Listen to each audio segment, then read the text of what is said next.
Bonjour à tous et bienvenue dans cette toute nouvelle émission littéraire, Imitation d'écrivains. Aujourd'hui, j'ai l'honneur d'imiter et inviter Sylvia Beach, James Joyce et Ernest Hemingway. Nous évoquerons la figure de Robert McCalmon, méconnu du grand public, alors que nous nous appuierons sur l'ouvrage La nuit pour adresse de l'autrice et éditrice Maud Simoneau. Pour commencer, une petite histoire. Robert McCalmon avait pour grand ami le poète William Carlos Williams. Il rencontra par son biais la poétesse Breher. Il ne sait rien d'elle mais tombe amoureux d'elle. Ils se voient une fois et par la suite s'écrivent beaucoup. Lorsqu'ils se revoient, elle le demande en mariage. Robert Fougeot accepte. Or, ce qu'il ne sait pas et qu'il apprend bien vite, c'est que ce mariage est en vérité un mariage arrangé. Elle vit avec Hilda Doolittle, une autre poétesse. Elle est également la fille d'une des plus grandes fortunes d'Angleterre. Robert McCalmon accepte néanmoins cet arrangement. Il se verra verser une pension tous les mois. Et grâce à cette union, le voici déménageant des États-Unis à Londres. Londres ne lui plaît pas. C'est en mai 1921, à l'âge de 25 ans, que Robert McCalmon débarque enfin à Paris. Petit retour en arrière, novembre 1919. Vous, Sylvia Beach, ouvrez votre librairie Shakespeare & Company. Sylvia Beach, bonjour. Bonjour. Vous êtes vous et votre librairie, des figures de l'histoire littéraire. Oui, cette librairie était le repère de nombreux écrivains. D'ailleurs, James y venait tous les lundis.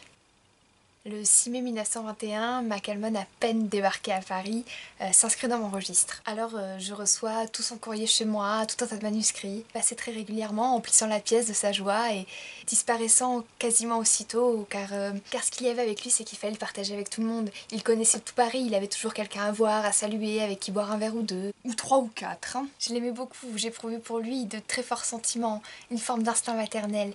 Il était très touchant et très généreux, n'est-ce pas James? Oui, je lui dois beaucoup, tant en argent qu'en amitié.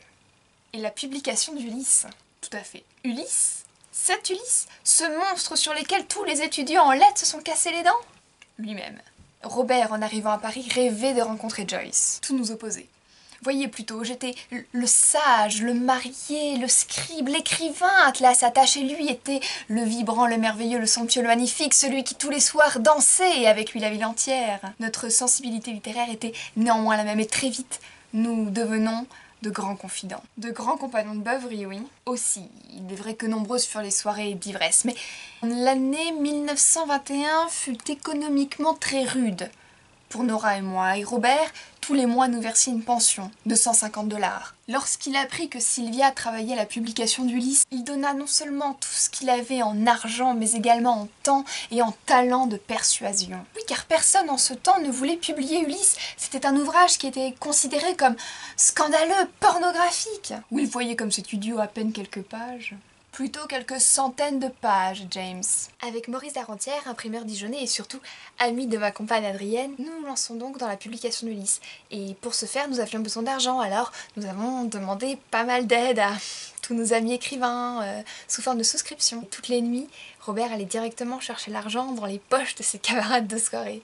Robert fit encore plus pour moi, il tapa à la machine le dernier chapitre de mon livre, Pénélope. Car je ne sais pourquoi, de cet épisode, aucune dactylographe n'arrivait à bout. Lors de cet harassant travail qu'est l'écriture et la réécriture d'Ulysse, j'étais en proie de très nombreuses crises d'angoisse et Robert les épongea, toutes. Et grâce à lui, le premier exemplaire d'Ulysse vit le jour le 2 février 1922, soit le jour de mon 40e anniversaire. Et que s'est-il passé ensuite entre vous? La suite de notre histoire est écrite dans l'ouvrage de Maud Simoneau.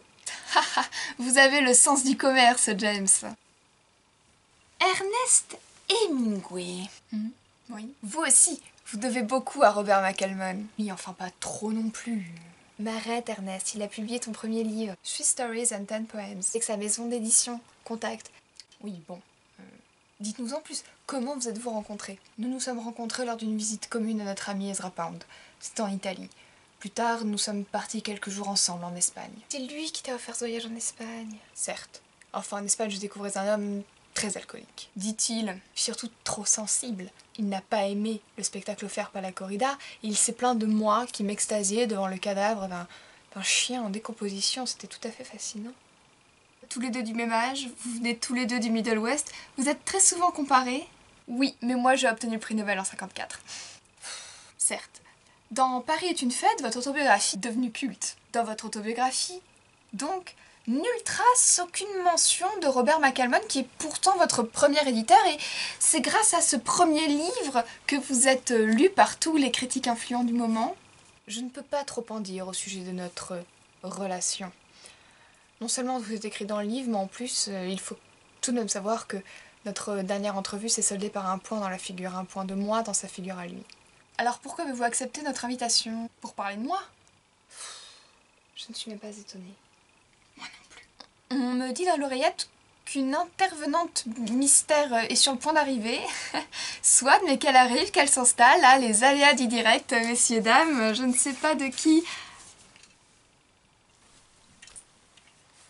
Oh, mais bonsoir, Kay Boyle, poétesse, autrice américaine. C'est à vous que nous devons la publication de Being Geniuses Together, l'autobiographie de Robert McCalmon.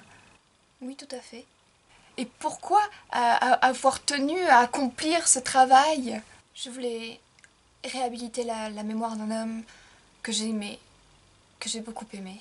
Oh, oh, vous étiez l'une de ses petites amies? Non, malheureusement, je l'ai rencontré trop tard car derrière un avant si flamboyant, si majestueux, Robert était un homme très abîmé.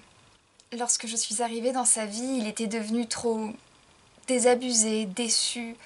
Il était enfoncé dans une dépression dont il ne saura se sortir. Mais je l'aimais, il me fascinait, j'étais très attendrie par ses grands yeux tristes. Et puis, il a sauvé la vie de ma fille, Sharon. Ah bon? Mais dis-nous en plus! Oui, j'ai eu moi aussi une vie plutôt tourmentée, en proie à certaines tristesses. Et j'ai eu une fille, une petite fille, Sharon, avec mon premier mari. Je précise premier parce qu'il y en a eu d'autres. Ça arrive. Un temps, je suis tombée entre les mains terribles du frère d'Isadora Duncan. La danseuse? Oui, elle-même. Si elle était sympathique, lui était tout à fait odieux. L'histoire est contée dans le livre, mais en quelques mots, il a pris en otage ma fille. Je lui ai dit à Robert, il a immédiatement organisé un kidnapping, il a récupéré ma Sharon. Ah, je le reconnais bien, là. Mais quelle histoire tout à fait fascinante qu'est, fascinante. L'émission touche désormais à sa fin. Merci à tous les quatre d'être venus sur ce plateau. Merci à vous. Avec plaisir. Voulez-vous que je vous lise un extrait d'Ulysse? Oh non, James, ça ne va pas recommencer. Déjà à l'époque, tu prenais la tête de tout le monde avec tes lectures à n'en plus finir. Acheter mes livres? Non. Nous sommes loin, très loin d'avoir tout dit de cette figure des années folles qui a côtoyé beaucoup d'écrivains, je pense notamment à Aragon, et Gertrude Stein, un autre écrivain mégalo. Et puis un livre surtout si bien écrit. Il s'en dégage une atmosphère de fête, de joie, mais de joie factice, de joie dont nous avons craqué le vernis grâce à la délicatesse et l'écriture de Motimono, une écriture donc délicate, je le disais, mais également sensible et puis empreinte d'une certaine mélancolie. Et surtout, on sent son attachement à Robert McCalmon, comme si tous deux étaient faits du même feu, comme si tous deux d'une certaine manière se comprenaient. Merci à tous d'avoir suivi cette émission. Rendez-vous pour la prochaine!